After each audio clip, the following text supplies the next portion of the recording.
Bună ziua din nou! Suntem într-o zonă proaspăt renovată a orașului Galați.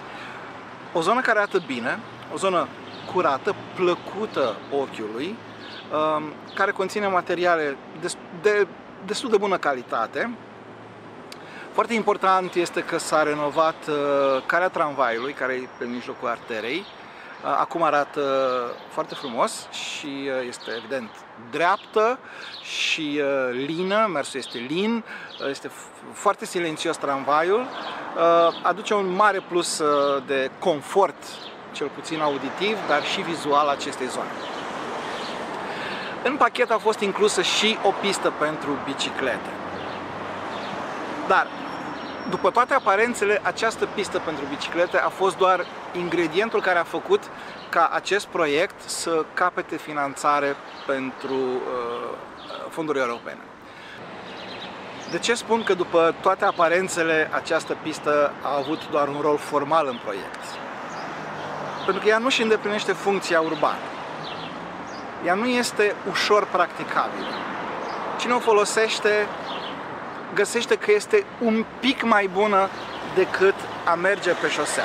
Dar rolul acestei piste pentru biciclete ar fi fost să-i invite pe actuali automobiliști, pe o parte dintre ei, să se convertească de la șofer la om care utilizează bicicleta în mod zilnic ca o rutină. Din păcate, slăbiciunile de funcționalitate pe care le arată această pistă fac ca ea să fie mai degrabă un element de decor, ceea ce este foarte păcat. De aceea, la acest capitol, suntem la nota 6. E păcat. Haideți să facem acum un mic tur al zonei pentru a exemplifica 2-3 elemente de slăbiciune care ruinează funcția acestei piste pentru biciclete.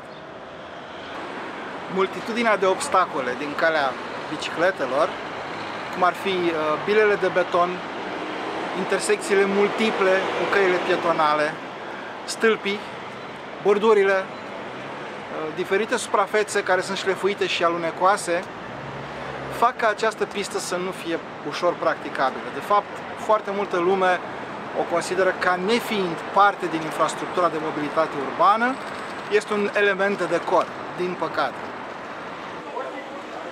Și acum această încercare de racordare unei piste pentru biciclete cu trotuarul este o împletire dintre o trecere de pietoni, trotuar, care este destul de îngust în zona respectivă, intersecția mare auto, artera de racordare a două străzi.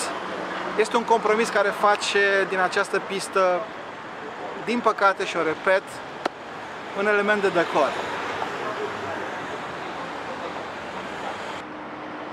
Și aici avem același compromis.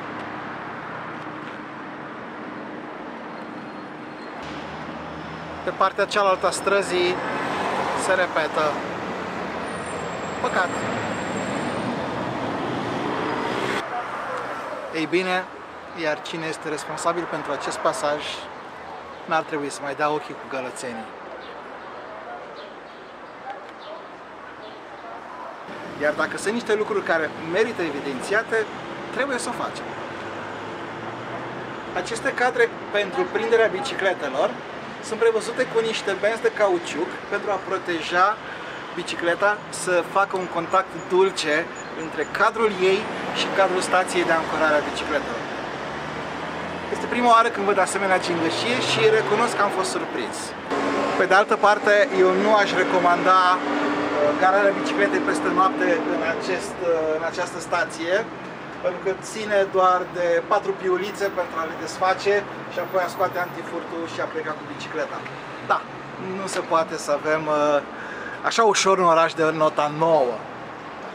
Așadar, suntem într-un loc care ar fi putut să fie de nota 9. A ieșit de nota 6. Am avut bani pentru a face o transformare urbană de la nota 6 la nota 9, dar am ratat momentul.